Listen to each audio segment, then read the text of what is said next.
ৰঙালী প্ৰাকখনক ইয়াত এনেকৈ মোক এই সন্মান কৰি মাতি অনাৰ কাৰণে, মৰম কৰি মাতি অনাৰ কাৰণে বৰ অসমৰ সমূহ বিষয়ববীয়া কৰ্মকৰ্তাক মোৰ শ্ৰদ্ধা আৰু আগতীয়াকৈ বিহু ওপৰত যাচিছোঁ।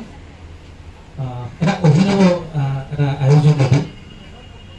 আমি উৎপাদনৰ লগত লাগি থকা এটা অসমীয়া জাতি, কৃষি কৰ্মৰ পৰা আৰম্ভ কৰি হস্ত তাঁত শিল্প, কুটিৰ শিল্প আটাইবোৰ, কিন্তু আমাৰ তাৰ সমান্তৰালভাৱে এখন উৎপাদিত সামগ্ৰী বিতৰণ ব্যৱস্থাৰ কাৰণে এখন বজাৰৰ দৰকাৰ। তেতিয়াহে পথাৰ আমাৰ, বজাৰ আমাৰ, এই যিটো আমাৰ শ্লোগান এইটো সম্পূৰ্ণ হৈ উঠে। আৰু তেতিয়া আমাৰ অৰ্থনৈতিক চাহিদাটো আমাৰ নিজৰ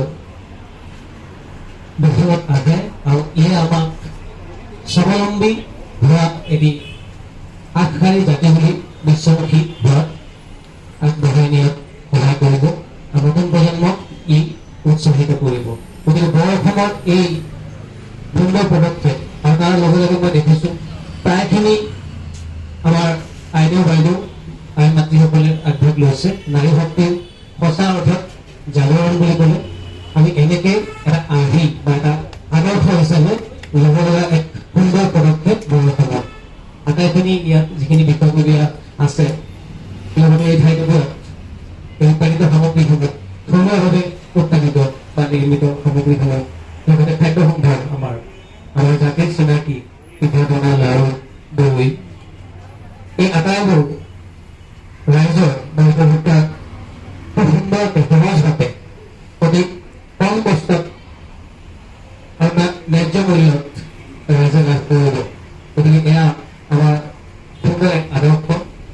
আৰু ইমান কষ্ট কৰি আইদেউসকলে ইয়াতে এনেকৈ অনুষ্ঠান আজি 13টা বছৰ হ'ল বুলি শুনিছোঁ। গতিকে এই সুন্দৰ প্ৰচেষ্টাত প্ৰয়োজনত মই তেখেতৰ উদ্যমীসকলক মই আন্তৰিক ধন্যবাদ জনাইছোঁ আৰু তেখেতসকললৈকে মোৰ শুভেচ্ছা থাকিল। এনে এটা ৰঙালী বিহুৰ এই প্ৰাকখনক ইয়াতে উদযাপন কৰি সকলোকে, অসমৰ সকলো ৰাইজকে তেখেতসকলে এটা উৎসাহ উদ্দীপনাৰ মাজেৰে আগুৱাই আনে আৰু আমিও অতি উৎফুল্লিত হওঁ। আৰু এই অনুষ্ঠানটিৰ লগত মই ইয়াৰ লগত এই ওতঃপ্ৰোতভাৱে মই জড়িত হৈ থাকোঁ।